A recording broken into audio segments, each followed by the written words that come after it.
There was little room for dancing. A spontaneous bounce catches hold instead. As Prabhupada bounces on the dais, the students bounce also.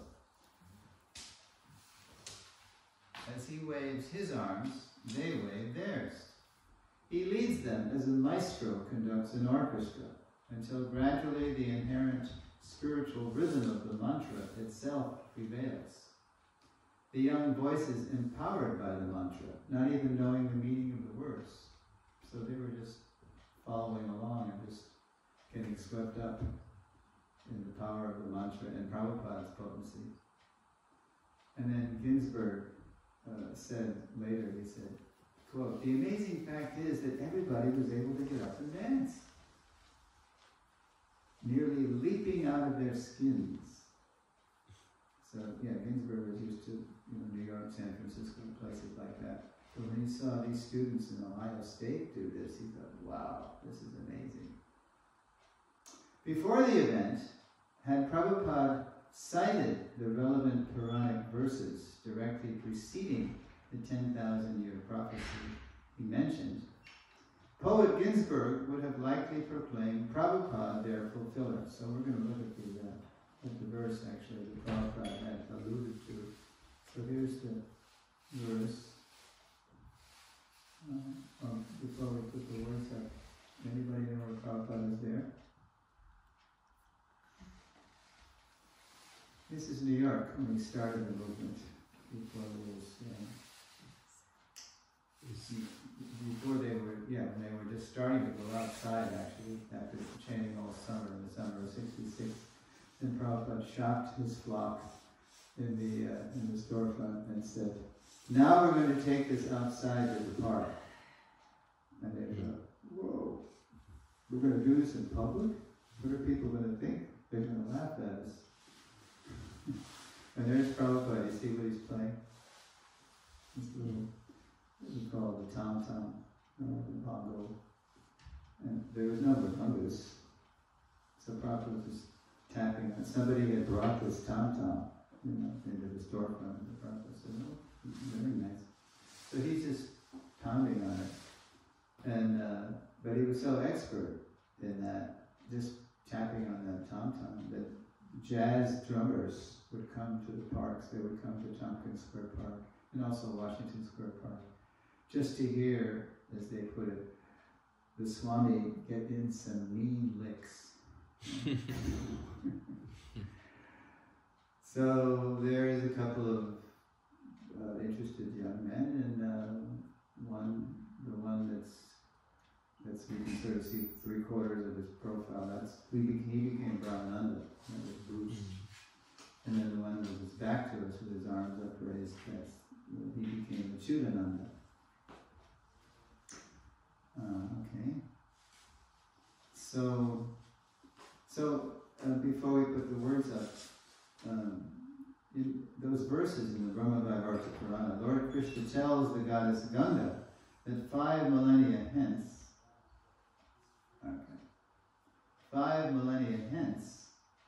in 5,000 years, he will send his mantra upasak, worshipper of the holy names, to spread the chanting of Hare Krishna and purify earth, water, sky, and humanity everywhere. Okay, Prabhu, you want to read that? Where's the mic? Yeah. After 5,000 years, my mantra upasaka, worshipper of the holy name, will appear in this world and spread the chanting of my holy name everywhere. Yeah. So as Prabhupada had actually told Ginsberg the whole verse, that before they did it, after observing what Prabhupada just did with those students, he would have said, "Well, you're the one. You're the mantra upasak." But that wasn't Prabhupada's way to call attention to himself. While fulfilling this and other Vedic prophecies, Prabhupada never once called attention to himself, instead calling everyone's attention to Krishna. Over the millennia, the Lord would set the stage of world history to send his, quote, worshipper of the holy names, to just the right place, at just the right time, to launch the worldwide Hare Krishna movement alone. Of course, he couldn't have been alone because a picture was taken. I thought that was a good shot. Give the mic to the next.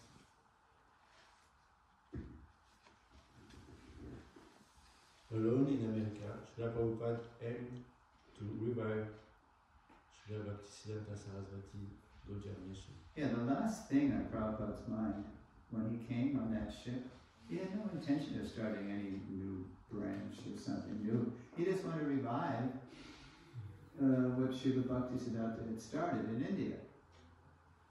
And of course, what he started fragmented terribly in the 1930s, 1936, 37, because they disobeyed his order. They didn't make a GBC. They just started competing for who's going to be the next big person and control all the assets of the Gaudiya Math. So, as Prabhupada told us, because none of these camps competing to get control of the Gaudiya mission were authorized, they all fell down, all these guys who were competing. When Prabhupada's spiritual master, Srila Bhaktisiddhanta Saraswati Thakur, dispatched the first Vaishnava preachers from India to Europe in the 1930s, he gave them the full institutional support of his Gaudiya mission. But after Srila Bhaktisiddhanta's demise in 1937, January 1st, sometimes you see, Prabhupada even says 31st December 1936, but it was actually about 5.5 hours into 1937. But it was still dark because it was winter. So in Vaishnava, by Vaishnava reckoning, the days don't start until the sun rises by the sun. Yeah. So it was still, you could say, it was still 36. You see both ways. The mission's leaders, after he passed away, the mission's leaders neglected their master's instructions to form a governing body and worked cooperatively to spread Krishna consciousness. The infighting that ensued so fragmented the mission that by the time Prabhupada arrived in America to preach in 1965, there was no institution left to support him. He just came alone. No friends, no family, no money, no support, nothing. So, but then look what he did. But at this point, he's writing Gadvadas. If you have the Bhaktivedanta database, not database.com, but the program, Bhaktivedanta database, you go in and you click on letters, or correspondence, and you can scroll to 1965, and you can see the letters that he wrote, his Gadvadas. He was writing his Gadvadas. He was doing two things. He was studying Americans. He was seeing how they lived, how they behaved, what their attitudes were, so he could effectively preach. And then he was writing his Godbrothers. And he was saying, I'm in America. Remember what Guru Maharaj wanted us to do? He wanted us to go to the West and preach together. Well, I'm here. 30 years later, 30 years after Bhaktisiddhanta left. And what I did now, I'm going to show you an excerpt from one letter. He was writing all these people, and he was saying, let's do it. Better late than never. And I chose one letter, 8th November 1965, that Prabhupada wrote to Godbrother of his called Bhaktivilas Tirtha Maharaj, who in Gaudiya Math's time, his name was Kunja Babu. And he was the manager, actually. Bhaktisiddhanta gave Kunja Babu, he told him to manage the thing while Bhaktisiddhanta traveled and preached. He was very good with money and organization. He knew how to organize, and he was very good at fundraising. So Prabhupada knew that. And now he was Bhaktivilas Tirtha Maharaj, and living in his Mat, Sri Chaitanya, Srimad for Chaitanya Mat. Okay. Where's the mic? I want to give you a chance.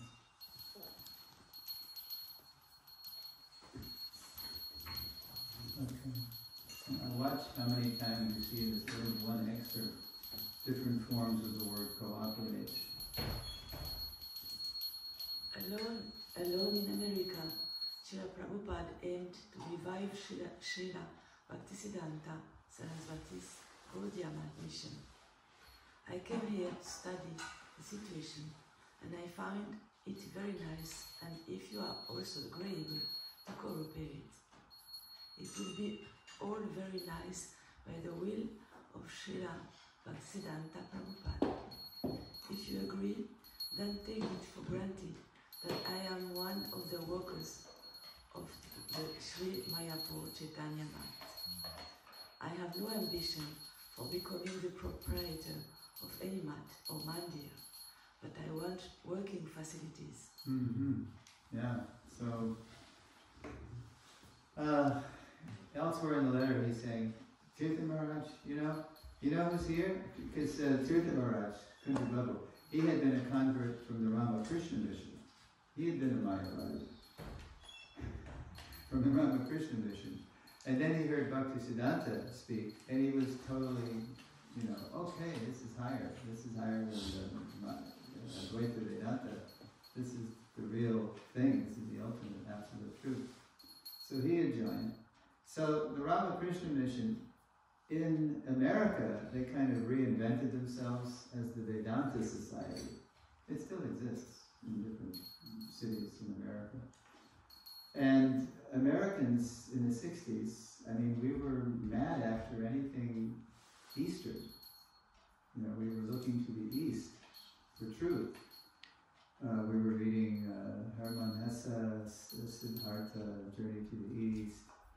We were Baba Ramdas Peter now. We were the Beatles. We're becoming interested in mainly with George.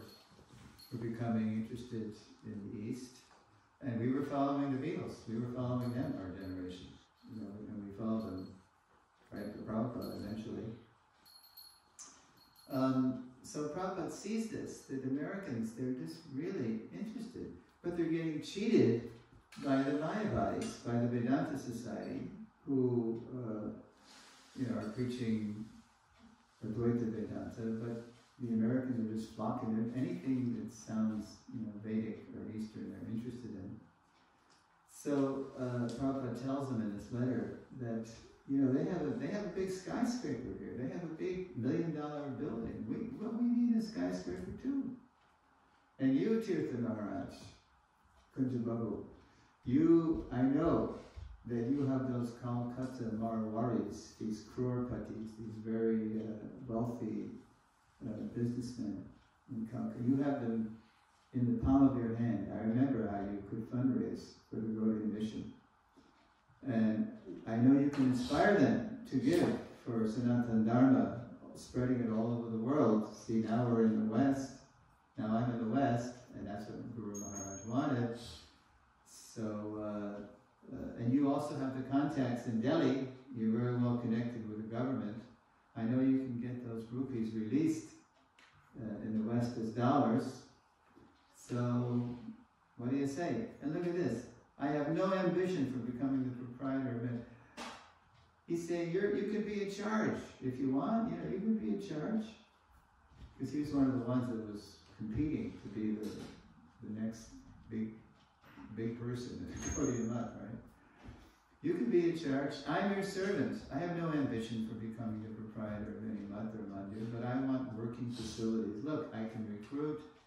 I can give them, when they hear the real thing, then they'll flock to it. I can give them prasad. They never had prasad. I can give them kirtan. I just need funds. So what do you say, right? So he wrote him this, and he responded, kind of didn't commit. He said, well, let me think about it, but he never got back to him. He wrote many God brothers. Nobody cooperated, because they were older now. There was too much bad blood that had gone down, when they were all fighting in the 30s in the courts. The whole thing was a disgrace. So, a servant leader long before the phrase is time. It's kind of like a buzzword, a catchphrase in the corporate culture now. You must be a servant leader. The Prabhupada was doing that long before the corporate culture caught on to that. A servant leader long before the phrase is time. Prabhupada would still receive no tangible cooperation from his God brothers. With only the scriptures he translated, annotated, and brought from India to sustain him, Prabhupada endured mostly alone the brutal New York winter that followed, writing letters and translating the Bhagavad Gita. And Prabhupada had never seen snow. He grew up in Calcutta. And he woke up one morning in January '66, and he looked out the window, and he just saw the building next door where he was staying, and he saw that it was all white. And he thought, Prabhupada said, I thought someone had whitewashed the buildings. And then I looked out into the street, and there's snow that he'd only seen pictures of, right? And he didn't have a proper, someone gave him a coat. It was Dr. Mishra, Ramamurti Mishra, who befriended Prabhupada. He gave him a coat. And you see pictures, you might have seen pictures of Prabhupada walking in the snow with his coat and these little, little white pointy shoes. And I was born in New York City on the Lower East Side myself, and I grew up in Stamford, Connecticut. And I remember that winter, it was wicked.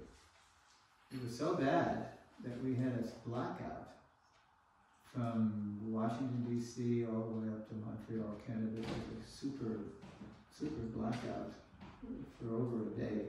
And that never happens. But Prabhupada was used to that because he grew up in India. So he's used to blackouts, so it didn't bother him. And how did he sustain himself? Only with the books. He would take his books, the Indian produced those kind of brick-colored Bhagavatams, and he put them in these alternative bookshops. That was one Paragon bookstore. Mrs. Farber. He would put his books on consignment, in the bookshop. So the bookshop would get a cut, and he would get something. But they weren't moving, Once in a while somebody would get one. So she would say, Swamiji, these books, I cannot take up the space, your books are not selling. But he would say, oh, just another month. And he would, to kind of bribe her, he was cooking samosas. And no one knew how to cook samosas better than Prabhupada, right? So she loved them. Oh, okay, I love your cooking. And she gave a little memory for us, when we were interviewing people for the biography. She was still there, in the 70s when we were researching, and Satyamara was writing the biography. So she said, he was an elderly man, and he was very kind, and he was very gentle, and he was very frail. I could see he was older, And sometimes he would ask me for water. Now, if a customer would ask me for water, I would just say, well, the water cooler's over there. But he was such a nice person. I said, oh, yes, Swamiji. So she would go get a little cup and bring him some water. And, so a few people got them. With only the Prabhupada told us, I was just living on the sale of my books to get, just for barely getting eatables. He would go to this place, the West End Superette, and he would get some vegetables. When he was coming on the ship, he thought, I'd have to just live on boiled potatoes. I was prepared to do that. But he saw, everything was available, at different shops. So. Okay. So Prabhupada endured mostly alone the brutal New York winter that followed, writing letters and translating the Bhagavad Gita. He was translating the Gita. There was no books. He was translating the Gita. I mean, he had his Indian-produced Bhagavatams, but the basic text, he was. And then Dr. Mishra had given him a room in another building, 307, I forget. anyway, he was, and it was just no windows. He needed a place to work, right? So Dr. Mishra said, okay, I have another place. Because Dr. Mishra was associating with the wealthy people. That's it. Let me touch it. Root? No, you take it. You got it. Your turn. So Dr. Mishra was, I lost my train of thought. What was I saying? This room, this small the room. room, yeah. Without windows. So he had no windows, no nothing, just a place. And he had a little typewriter. He got somebody who gave him a typewriter, a manual typewriter. You had to mash the keys with your fingers. And then one day he came back to his room after going to Dr. Mishra's to cook, because he was cooking for Mishra too. Mishra said, Swamiji saved me. His health was very bad, Mishra's. So he saved me. He gave me prasad. It was like medicine for him. And then he came back to his room one day, and somebody had broken into the room, stolen his typewriter, stole his manuscript. So, but Prabhupada, he never stopped. So somehow he started again. He started it all over again. So that's what he was doing, writing letters and translating the Gita. So he was obscure then. No one knew Swamiji. He was just all alone in America. So the next section I call From Obscurity to Swamiji. Let's see. The following spring, Prabhupada relocated to a loft in New York's infamous Bowery district. So Prabhupada was at Dr. Mishra's place, and then sometimes Dr. Mishra, he would take Swamiji with him up to upstate New York, where we had a country ashram too, because these rich people were just supporting him and funding him, right? So we had this country ashram. It was we called it Ananda Ashram in Monroe, New York. And so the students of Dr. Mishra it was funny because, they were friends, Mishra and Prabhupada, but they were also complete opposites in philosophy, because Mishra was preaching Mayavad, he was preaching Advaita Vedanta. And so whenever, Mishra would say something that was too impersonal, that Prabhupada just couldn't help himself, he would say something, and then they'd start having an argument. So anyway, so Mishra, his students finally told Swamiji, Mishra's students told Swamiji, they said, Swamiji, you need your own place. You're a preacher, you need your own place to preach. The real seekers on the east side, they're not up here on the west side actually. The seekers, they're down on the lower east side. They're young people. The beginnings of the counterculture, the seekers, the hippies, the bohemians. They were down the lower. If you really, it's really, a tough part of town, but that's where they are. So Prabhupada, not caring for his own comfort, even though he was an old person, he said, "Oh, really?" So he went down, and I don't know how he actually got the place. Maybe somebody from that crowd helped him get the place. But Prabhupada got a loft. In the spring of '66, Prabhupada actually rented a loft in the Bowery. It was called an AIR, Artist in Residence Loft. Artists down there in the Lower East Side, they would get these lofts, these big long rooms, where there was plenty of room to have easels and paint and, make noise or whatever.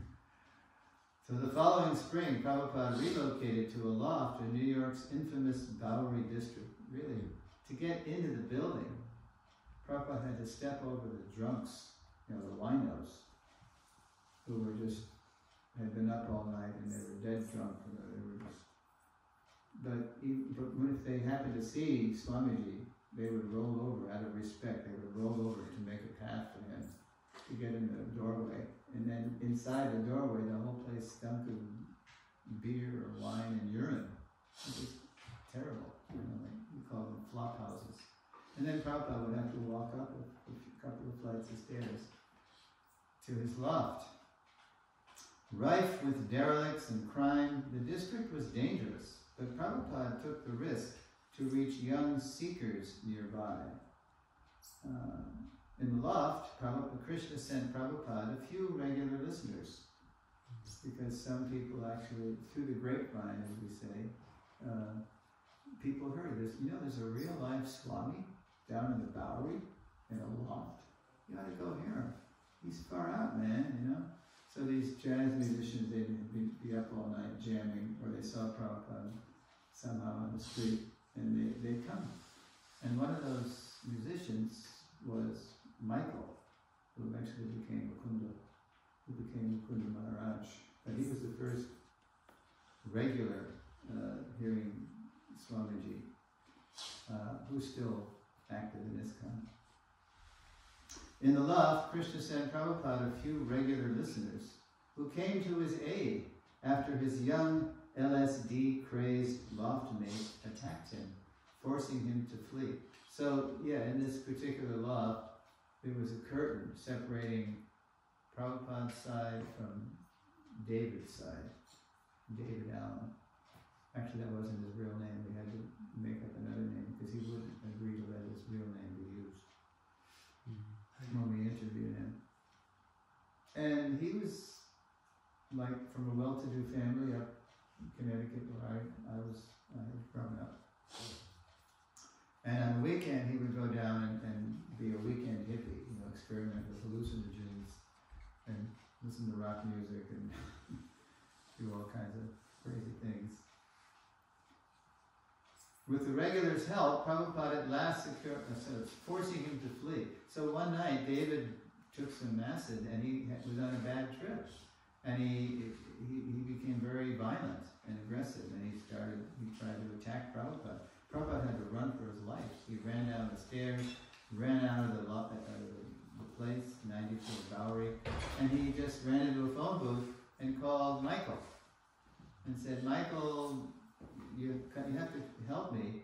My loftmate just attacked me, so this isn't working anymore. I can't stay in this Bowery loft. So please, you're a regular now. So Prabhupada thought of him as, not a disciple, but at least he's interested. And can you find me my own place? So Michael, who really was amazed by Swamiji, who could see that here's an exalted person, very scholarly person, very aristocratic person, and yet he's down here ministering, to the seekers on the Lower East Side.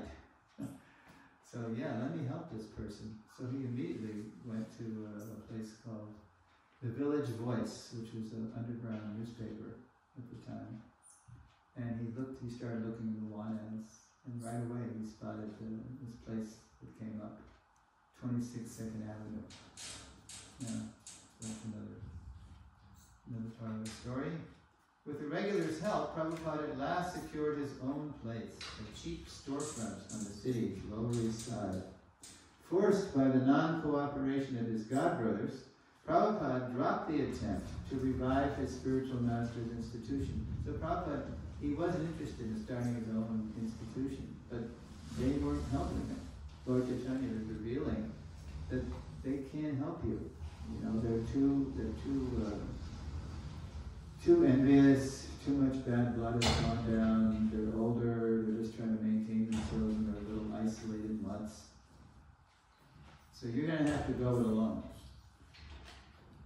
And I want you to start your own thing. Prabhupada dropped the attempt to revive his spiritual master's institution, and instead, at 26 Second Avenue, on July 13, 1966, it's on the ISKCON calendar right there. Not the 13th, it's by the moon. It was the 13th that year, but by the moon it varies. On July 13th, 1966, he officially launched, quote, the International. Prabhupada never talked small, right? There he is in a little cheap storefront in the Lower East Side, and he hung a sign out, the International Society for Krishna Consciousness, a brand new branch of the same Gaudiya Sampradaya. And he left, Prabhupada left, when he got the place, he saw that it had been a curio shop, and there had been a sign, matchless gifts. So Prabhupada liked that. He said, okay, well we have the real matchless gifts, so he just left that there.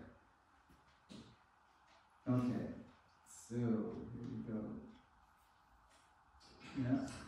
So from obscurity, no one knew him, but as soon as he got his own place, and sure enough, he started to get his own followers too.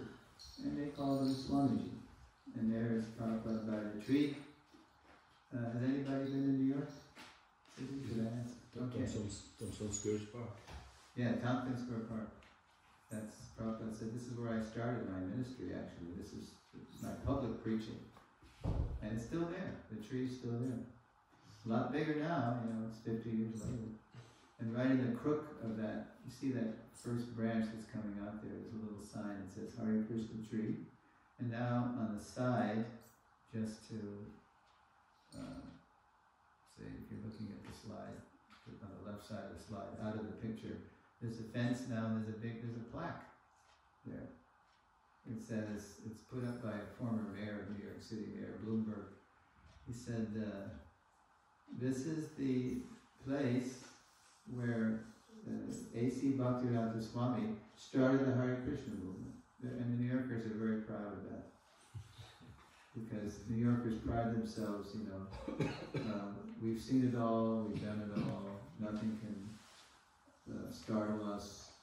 We can even accommodate the Hare Krishnas who, looked pretty weird in those days.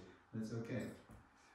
And this is, by the way, in this park you see the finest collection of Dutch elm trees in North America. So this is a Dutch elm. And there's Prabhupada with his ministry. He's speaking the pure philosophy. And some of the people at his feet are some of his first listeners. Okay, so let's have someone read. Where's the mic? You got them? Okay. Yes. All right, Madhji, you want to read?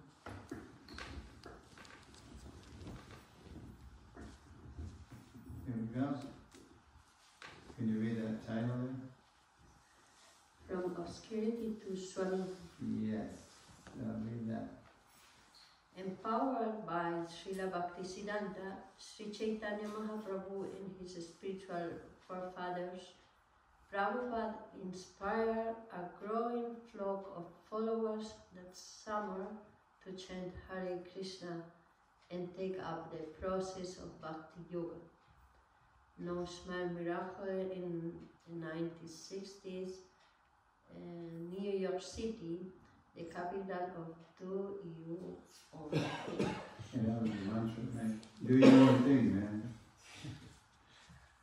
Yeah, but Prabhupada, by his potency, he inspired people to listen to what he was saying and then follow what he was saying.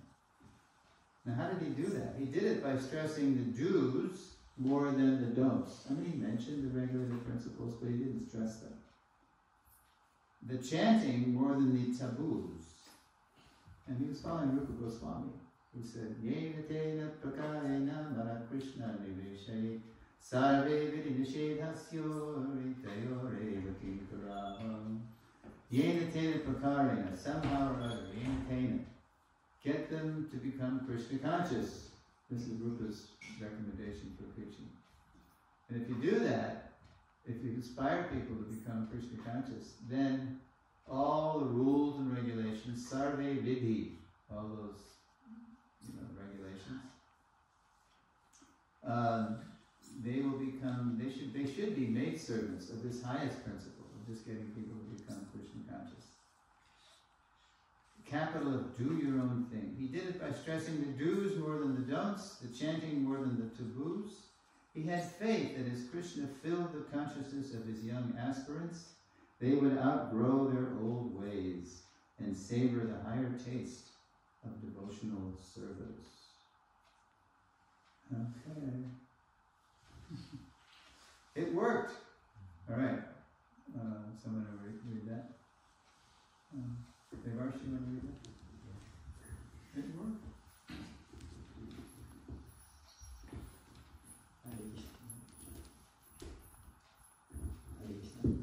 Yeah. It works. In late November, after a few groups of devotees had received initiation, one of the early initiates approached Prabhupada. Swamiji, what did you say the rules are for this practice? Just what Prabhupada has been waiting to hear. For he knew they would follow the rules only when they were ready. Next day, November 25, 1966, Prabhupada posted the regulative principles of Krishna consciousness on his apartment bathroom door. Why did he post it on his apartment bathroom door? He had a storefront, and then there was a courtyard in back of the storefront, and he was in apartment 2C in back of there. So he posted on the bathroom door because all the hippies were going to use the bathroom. And Prabhupada he'd have to stand in line. Prabhupada didn't complain about it. He didn't tell us that, but people who were there said, yeah, we would just, we would go to Swamiji's to take a bath, to take a shower, to get clean. And then he was feeding us. He didn't demand anything. So, and you might have heard the early tapes, the 66, the kirtans, where Prabhupada's Hare Krishna, and then you hear in the back of them, you hear Hare Krishna. They're trying to get high. That's what they're trying to do. They were looking to get high philosophically with hallucinogens. They were looking for the ultimate experience. And the preaching slogan of those days was, stay high forever. That's the outreach of the devotees when they finally got serious about helping Swamiji with his mission. So, an example of how they were trying to get high was Hayagriva, who was this large-bodied devotee. He was a little older, he was 26 at the time.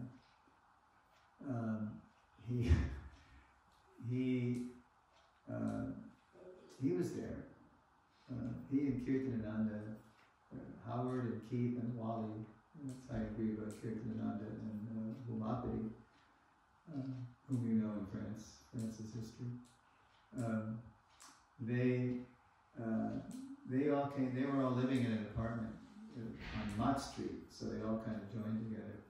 So Hayagriva approaches Swamiji one day, and he says, he had a big voice too, long, Prabhupada said he had long Shakespearean locks, and he was an English teacher, grad assistant teacher at Ohio State. So he said, Swamiji, I've been chanting Hare Krishna for 3 months now, and I still have not seen the universal form. So it's like, what is it? I thought we're supposed to have these mystical experiences, So Prabhupada knew just how to answer everybody, He knew just what to say to anybody. He would reciprocate their mentality. So Prabhupada said, that's all right. You keep chanting. It was like, keep chanting, right? He knew that desire would go away. They would actually get a taste for the mantra, a higher taste. And they did. They got a higher taste. So by November, there were 3 initiations. There was September 8th, or September 9th, Vyasa Puja, Prabhupada's first Vyasa Puja day. course, they didn't know what that was, but they celebrated Janmashtami, and the next day there was initiation. So September 9th, and then a couple of weeks later, Radhastami came. It's like we had Radhastami. And there was another initiation on the 23rd of September. And then there was another one in October, another batch. That's when Jadharani was initiated, and she was the first lady.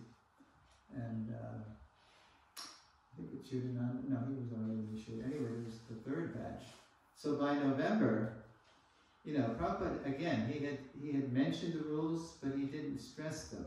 He was just trying to make sure they were getting situated in something higher, so they could give up the lower. So by November, that's when Umappati said, "Hey, Swamiji, are there any rules to this club? They thought it was just them and Swamiji. They're having fun, getting high in the mantra. So what does Swamiji say? Very good boy. Very good. I thought you'd never ask, right? So the next day, and see, we know the date that he asked the question, it must have been the 24th, but the next day, there's that famous sheet. Some temples have it, framed in there. We put it on the wall. This is the rule. This is the day when Prabhupada publicly, in print, he tells them the rules. And the first one, can you see, it says, all initiated devotees must attend morning and evening classes. And then the second one is that you have to avoid all kinds of intoxicating habit. Because that's what they were still, because Prabhupada wasn't stressing it, so they were still fooling around, with their substances to aid their meditation, right? That's what they think. So Prabhupada posted the principles on the bathroom door, and then they all started seeing it as they'd use the bathroom. And some of them were amazed. This is what we're in. This is what we got into ourselves into. What's illicit sex? What's that all about? And then they found out. Hariva again. He was. Once in a month, that's all we're allowed to have sex for the children? Well, it's hardly worth it. And then Prabhupada said, yeah. Well, that's what he said, very good boy, very good boy. You got it, you got it. So what's the use, Chant Hare Krishna, that's the real nectar. Okay. So that was obscurity to Swamiji, and in the next slide, what happened was, Prabhupada, there was a alternative record company, Happening Records, and the producer, the owner, was a fellow named Alan Coleman. So Alan Coleman, he had seen the devotees in the fall chanting in the park, and he thought, oh, I bet I can make a record with these people. It would be a great alternative record. He was catering to the alternative, the counterculture. And so he asked the devotees if Swamiji would be interested in recording. So in December 1966, Prabhupada said, yeah, Prabhupada was into it, let's spread it far and wide. And so they went down to his Happening Record studio in December of 66. And that's the record that you hear now, where Prabhupada is chanting Hare Krishna in the background. You hear a bongo, you hear somebody with a drone, a sitar, and a drone. Somebody's on a harmonium with a drone too. They didn't know how to play the instruments yet. But Prabhupada, he's just, cruising right along. And then after he's finished with the Hare Krishna mantra, it was like a whole half hour, and then the next thing you hear is, the materialistic demeanor cannot possibly stretch to the transcendental. Prabhupada's explaining the mantra. So that was where it came from Alan Coleman's studio. And then an underground radio station in Long Island, WBAI, not underground, but alternative station. The guy, he heard the record and he loved it. He played it all night. He played it all night, and people would call in. What is this? What is this? Is far out, man. And this mantra.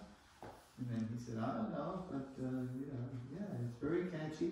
And then somehow the Beatles heard it. That's where the Beatles' first contact with the devotees was not when they went to London 3 years later. Those Grihastha couples. It's when they somehow heard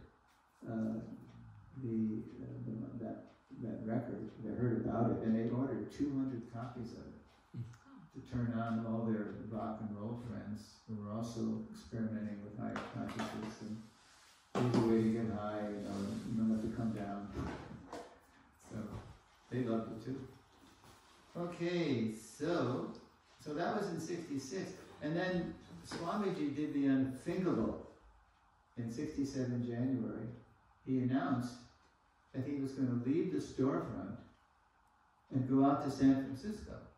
So the devotees in New York thought, well, I thought this was just us in New York, It was just New York forever, New York City. But Prabhupada had an invitation from, because he was Mukunda by then, Mukunda and Janaki.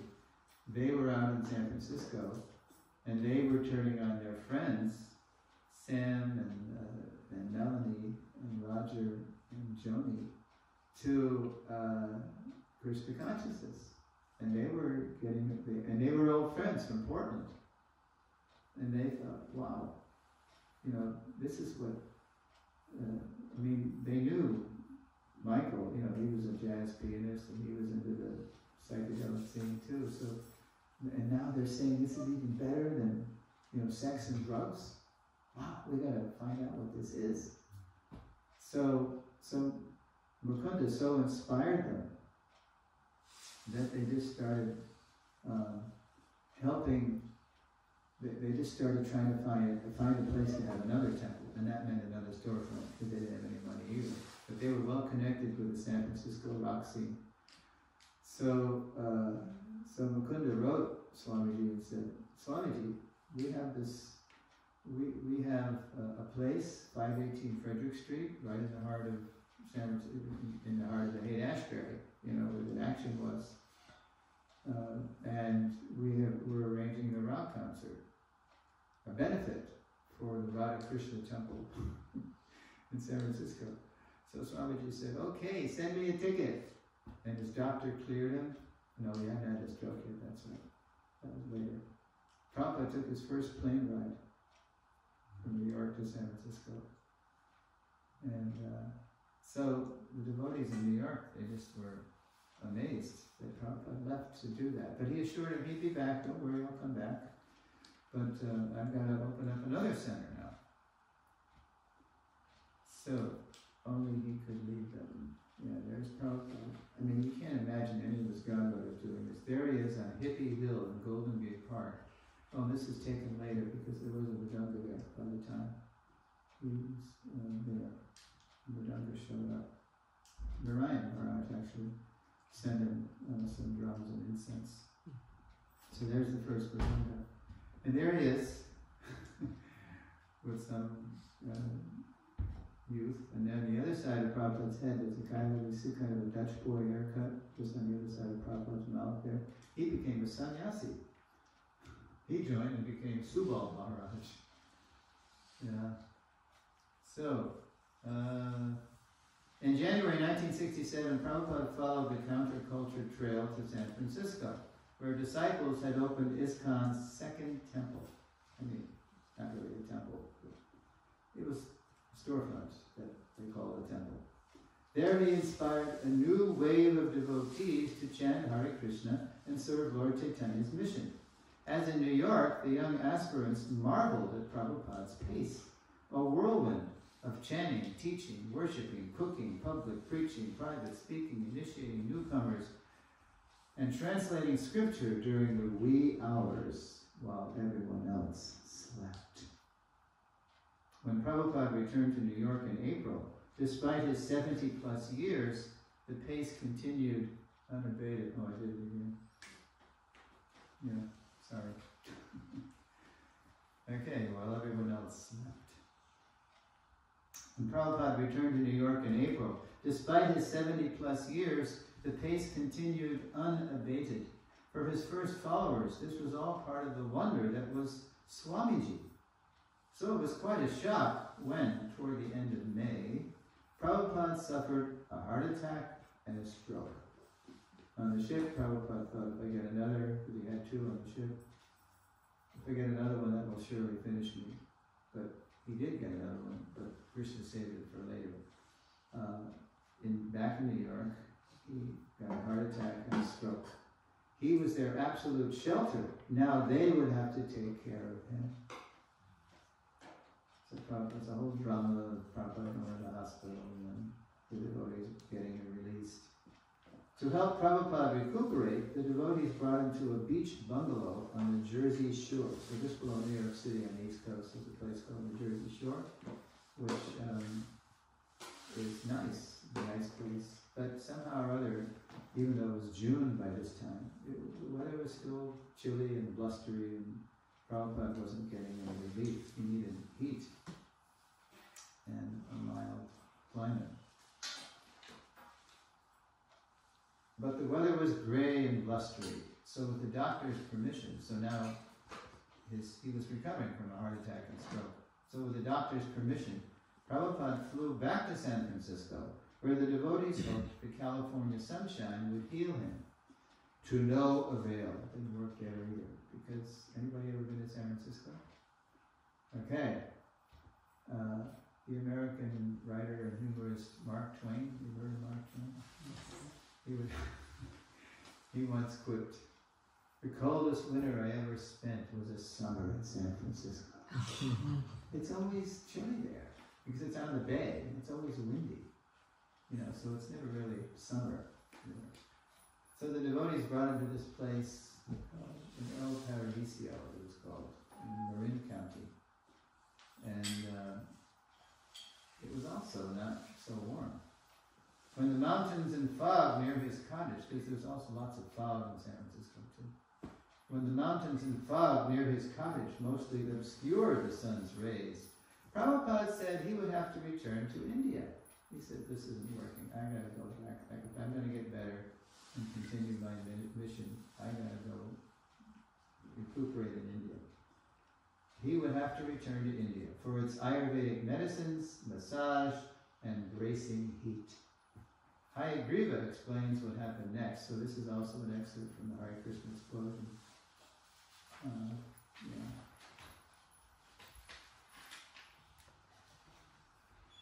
Some of the devotees, this is right from Hare Krishna explosion, some of the devotees, worried that Swamiji has decided to go to India to leave his body, asked him whether during his absence one of his godbrothers should come to America to assume ISKCON leadership. The minute this question is presented to him, we sense that it is offensive. Swamiji becomes very grave. It's like Prabhupada couldn't even believe they asked the question. Should we get somebody else to teach us? Swamiji becomes very grave, closing his eyes. Then suddenly we see tears falling down his cheeks. So, you want to read, or where's the mic? Or just, let's right now. In general, my Guru Maharaj, he was no ordinary spiritual master. He says, wiping away the tears, he saved me. Later, Swamiji tells us what we should have always known. There is no one to replace him. The very idea is insulting. If someone comes and tells you something different, he says, you will be confused. Yeah, Prabhupada knows that his godbrothers, because of their lack of surrender to Srila Bhaktisiddhanta, they were not empowered to the extent that Prabhupada was to transform lechas and yavanas into aspiring Vaishnavas. It's like miraculous. when reporters would ask Prabhupada, what is your miracle? Prabhupada would say, he would just point to us. These people were, they never heard of Krishna. And they were not used to following regulative principles. And now they're chanting Hare Krishna and they've embraced Krishna consciousness. You want what more miracle than that? So, look at that. He was no ordinary spiritual master. Almost sounds contradictory, but how can a spiritual master be ordinary? But he was he wasn't a regular guru. He was super guru. So he was no ordinary spiritual master. He was the founder Acarya of the Gaudiya mission. He saved me. Yes. If someone comes and tells you something different, you will be confused. Prabhupada knew that. And that happened later on, after Prabhupada left. But that's later in the seminar.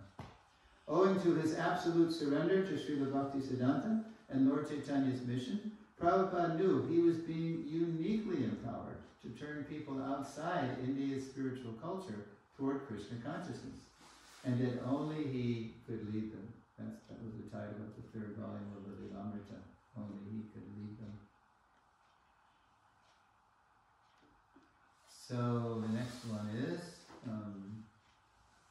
Swamiji to Prabhupada. Oops. Okay, so they were still calling him Swamiji, which is a kind of... There's so many Swamijis, right? Prabhupada wasn't just a Swamiji. But Prabhupada wasn't, he knew what happened. If they were going to call him something more fitting his position, it was going to have to come from them. He wasn't forcing anything.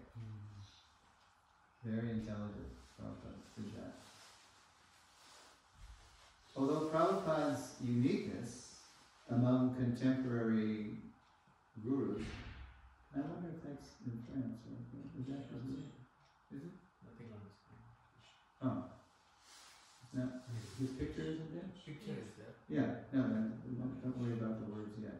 But is that from Prabhupada's rooms here? Can you tell? Anything? Maybe. No? Difficult to tell. Yeah. Maybe. Okay. Anyway, we'll just leave it.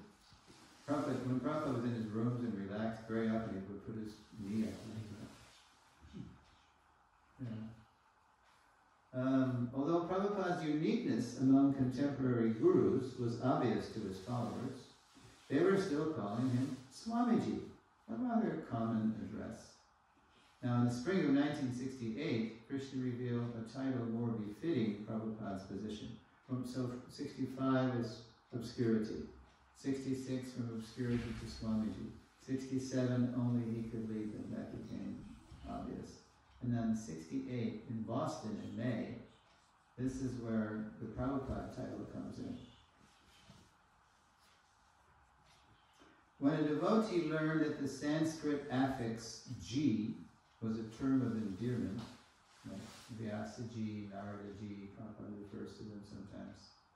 Or we say Prabhuji, Mataji, a term of endearment, he asked Prabhupada if he could add it to his wife's name, Govinda, and call her Govinda Ji. So it was Gaurasundar Prabhu and Govinda Dasi. They were a team serving, after Prabhupada's stroke, they were the ones taking care of him in New Jersey, on the shore.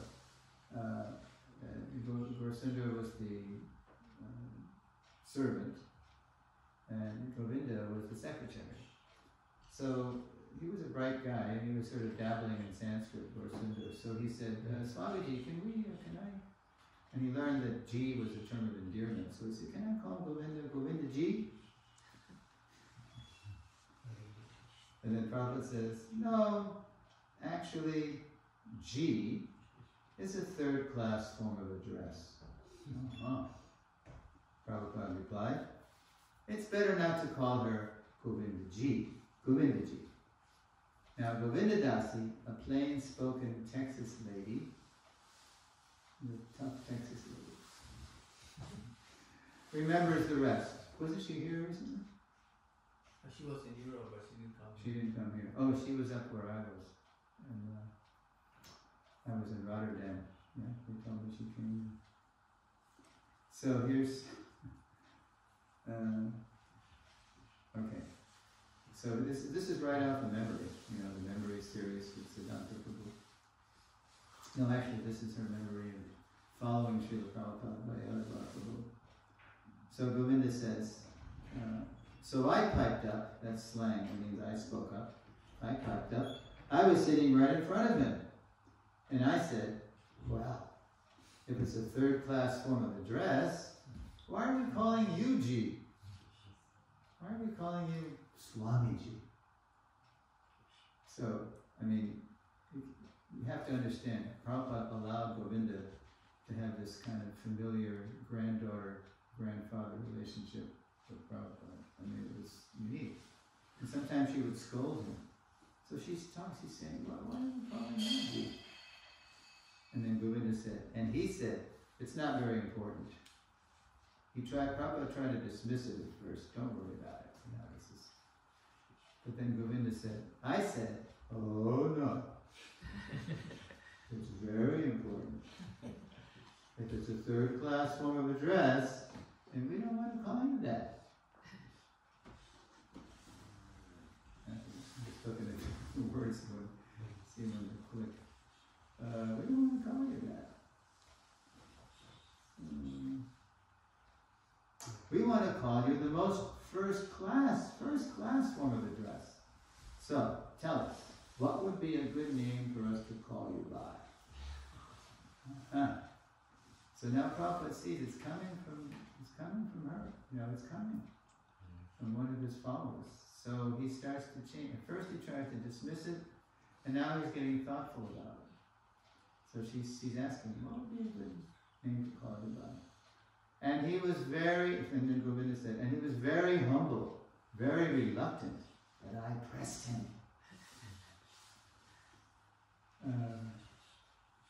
We've got to change this, she said. And he said, okay, we got to get a lady to read this to pretend that she's Govinda Dasi. Can you be Govinda? You got to pretend you're from Texas. Where they shoot first and ask questions later. Okay, how about you're probably Govinda's. How old are you? 28. Oh, no, you're even older than Govinda. Govinda was like 22 years old. Okay, so you gotta give it your best shot at talking like a Texan. Yeah. Now you can just read it. There you go. Swamiji, you can call me Gurudev, Guru Maharaj, or Prabhupada. Govinda Dasi, well, that's 3, we need 1, so There's more. That's 3, we need 1. Come on. Go ahead. Swamiji, Srila Prabhupada is nice, that's the best.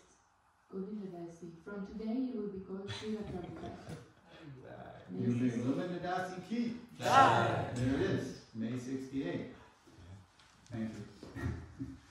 And then Govinda said, further in the memory, so I told all the devotees, okay, Prabhupada's letting us call him Prabhupada. Or Swamiji's letting us call him Prabhupada. And then she said, but they didn't like it. They used to calling him Swamiji, because it's kind of easier to say Swamiji, instead of Prabhupada. It's kind of a tongue twister, Prabhupada. So, but then they gradually got used to it, because Prabhupada said, this is the best. So for May 68, it is a moment for revolution. It's a what? French Revolution. 68? What did you do here? May 68, you don't know. You don't know. Well, 68 was also a revolution in America, and the Democratic Convention. And we rose up and we were fighting the cops. And this is when, all of America on TV, all the people, all the older people saw their kids being beat up by the cops, the Chicago cops. And that was like, oh no, what is this? Because of the Vietnam War. We were all protesting the Vietnam War. And so they wouldn't let us, speak at the convention. So we were just protesting. So anyway, all over so in France, what happened in Paris? Yes. Yeah, for France. Paris and France. Okay, what did you protest the war, or what did you do? What was it for? For the rights of the young people, for the rights for the student to speak up and Yes. Yeah. not to be Amazing. under any authority. Yeah. It was that. Yeah. And it was called the Youth, in America it was called the Youth International Party, the Yippies. The hippies, if they were politically minded, became yippies. Okay, that's another seminar. Let's see. Never demanding respect, but nonetheless commanding it by his own endearing example, Prabhupada had seized Krishna's teachable moment to quietly disclose the appropriate address. In a disciplic line, there are many Gurudevs, right? We have a multiple Guru ISKCON culture now. There are many Gurudevs, many Guru Maharajas, but Prabhupada is the Guru of Gurus. Quote, a master at his feet, all the masters sit. So that was basically a fast forward to July 70, the month I joined. And this is where Prabhupada revealed the founder Acarya title, which kind of completes, when you have, I'm sure you have a plaque there, by ISKCON. You have His Divine Grace plaque. A.C. Bhaktivedanta Swami Prabhupada, founder Acarya. Is it there? No? Oh. Usually it's by the Vyasas. Yes, that's right. Think about that, Prabhu. That's where they have it, practically every temple. Because that's where Prabhupada's Murti is, and so who's that, right? Well, read it. So this completes the title. From Prabhupada to founder Acarya. Of course, I didn't know anything. I just joined, so I didn't know until July 70. In just 12 years, Prabhupada would circle the globe 14 times, initiate thousands of disciples, and establish the Krishna consciousness movement on every major continent. During his travels, he would found over 100 temples, schools, farms, and restaurants, all while writing and publishing dozens of translations and commentaries on foundational Vaishnava scriptures. But, even though he was doing that, success would bring enemies too. So along with founding ISKCON, Prabhupada also, along with giving his full title, founder Acarya, he formed the GBC then. He started because Prabhupada knew this is what Bhaktisiddhanta and Bhaktivedanta Thakur wanted. They knew this, if we're going to take this to every town and village, it's going to have to be a worldwide cooperative effort and managed by a governing body. In 1970, after critical remarks by a few of Prabhupada's godbrothers negatively influenced some of his leaders, Prabhupada asked a dozen trusted disciples to help him form a governing body commission, as Srila Bhaktisiddhanta had requested his disciples. Why? To protect ISKCON and ensure its continuance. So Prabhupada was determined that what happened to the Gaudiya mission would not happen to ISKCON. So what happened was a few of Prabhupada's jealous godbrothers in India were minimizing Prabhupada to some devotees who were in India, who had been there for a while. Achyutananda, Ramanuja, Rishikesh, I don't think Jayapataka Maharaj was there. Yeah, anyway, they were kind of poisoning their consciousness. And then they'd write letters to some of the people, some of the leaders in America. And some of the leaders in America were beginning to get a minimized view of Prabhupada. So to protect ISKCON, that's when Prabhupada gave his pranam mantra, Namaste Saraswati Devi, to specifically tell the devotees that he was authorized by his spiritual master to do what he was doing. You'll see that a little bit later, spelled out phrase for phrase in that mantra. And he formed the GBC. Now we have to fortify ISKCON, protect it. He wanted to be sure that it would go on after his physical demise. And on July 28th, later that month, a legal document called Direction of Management listed the GBC members, mostly householders, because there weren't hardly any sannyasis yet, listed the GBC members and officially referred to, quote, His Divine Grace A.C. Bhaktivedanta Swami Prabhupada as ISKCON's founder Acharya. Yeah. Prabhupada told the devotees, yeah, that you can, he liked this shot. This is from the manor, you might know, the South Lawn, looking out at Prabhupada's rooms. And Prabhupada liked that spot when it was sunny. And Prabhupada said, you can use this as an Acharya photo. It's very dignified and like that. So, okay. But even though Prabhupada did those measures, he formed the GBC, gave him the pranam mantra, bad signs persisted. On one of his books, his ISKCON Press identified the author as simply A.C. Bhaktivedanta. Before the Prabhupada on paper formed the BBT in July 28, 1970, or, well, no, the next day, a separate incorporation for the BBT, because Prabhupada's idea was that if anything should happen to ISKCON, at least his publishing house, legally separate from ISKCON, would be there and they could still produce books. So to get the word out, like that. So, but that was just on paper. So when I joined in 70, I joined in Boston, and that's where there was a press. The devotees, kind of a homemade press. And, yeah. So they were coming out with a second canto in paperback chapters. Anybody ever seen these? They're like vintage. Yeah, well, they're in the archives, but Lord in the Heart, Process of Creation, Answers by Citing the Lord's Version, Bhagavatam is the answer, and chapters.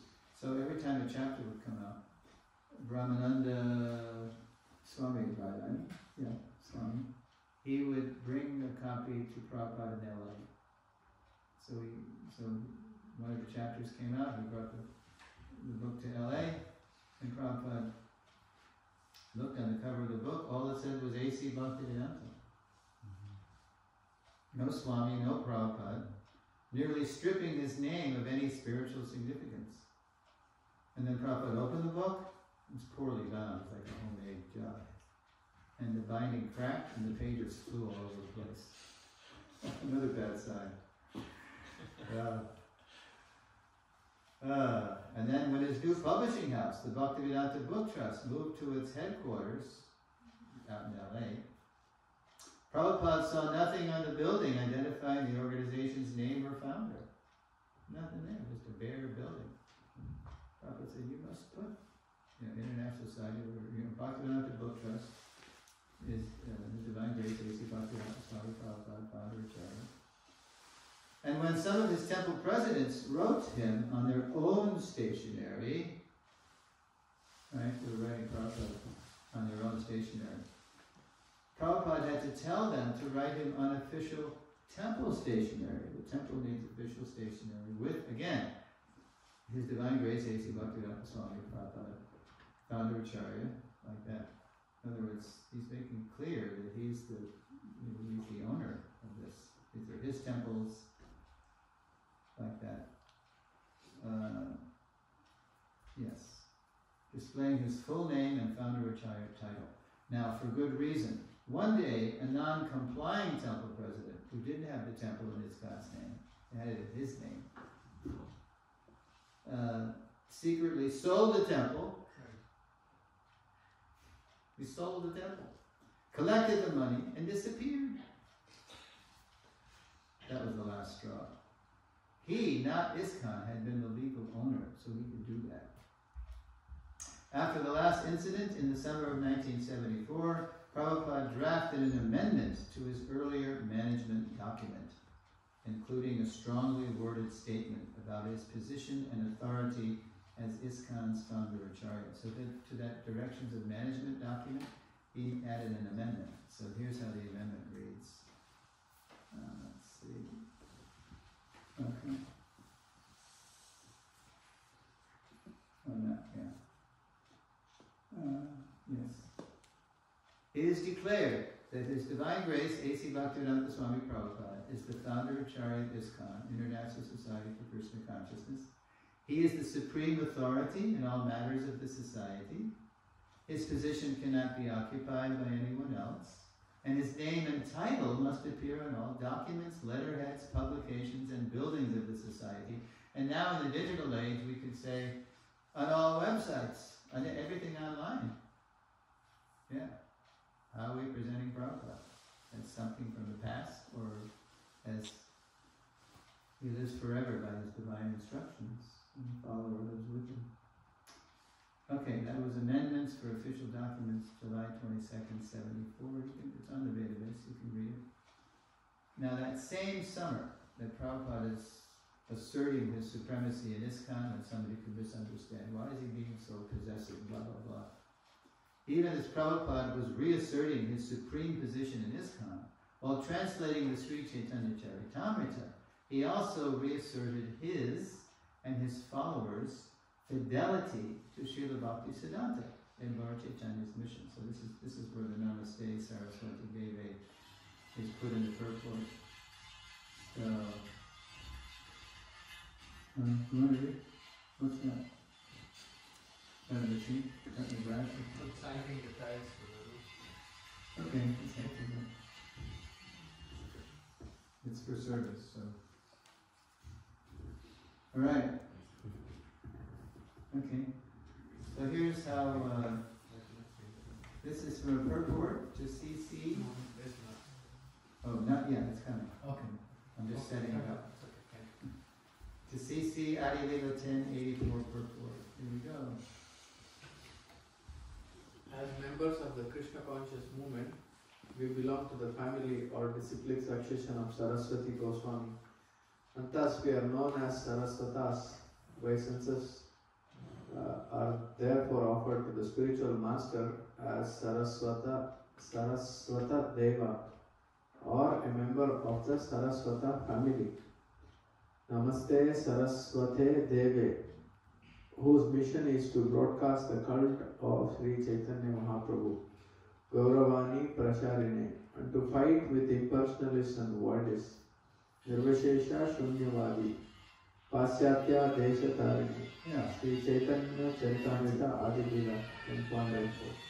Alright, so even while he's asserting his supremacy in ISKCON, in the purports to CC, which he's translating miraculously in about 16 months, he did the whole CC. He's reminding us who we are. We're coming in this Gaudiya line, and we're authorized. We're coming right from Srila Bhaktisiddhanta, who was the founder of Acharya and Gaudiya. So we're all Saraswats. We're also all Rupanugas, right? Followers of Rupa Goswami. Okay. Now, the last slide in this lesson. I talked too much. It's now breakfast time, but anyway, we'll at least have time to get through the slides. On February 21st, 1970, so that was in 74, the summer. Now, on February 21st, 1975, in Caracas, this is one visit to the continent of South America, Caracas, Venezuela. Srila Prabhupada drew an analogy between Krishna and his creation and himself as ISKCON's founder Acharya. Okay, so this is sweet because it's an audio. I hope it comes through. Yeah.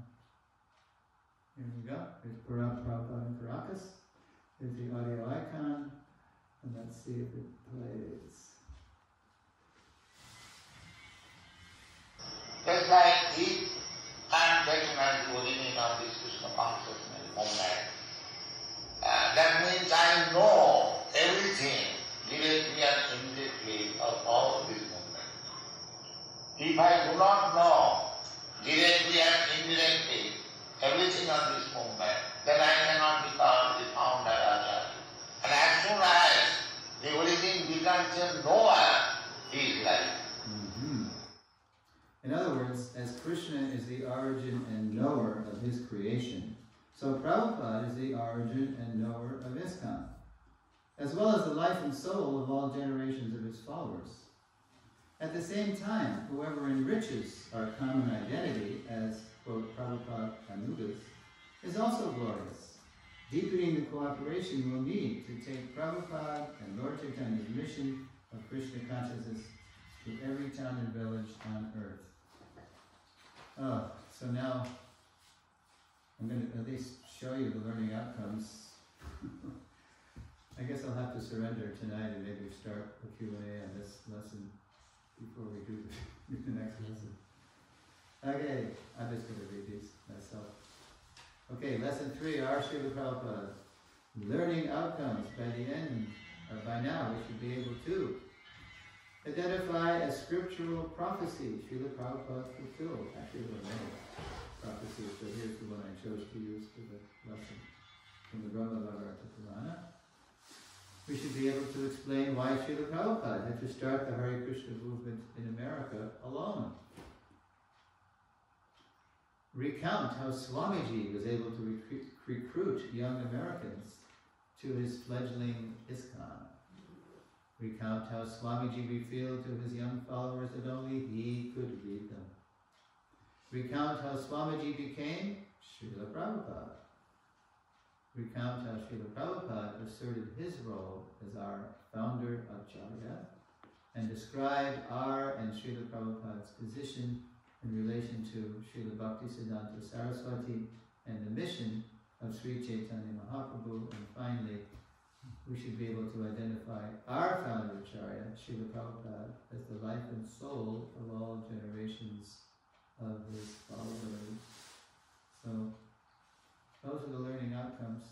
If you do have questions or comments, we'll address those at 5 o'clock tonight before we start. Or, if you want, you can, he's not here because he must have had a tough night, Rasikananda Prabhu. You can approach him and he'll tell me, if you want to come to my room, we can talk. Okay? Can you just... Time for Prasad from the national anthem. You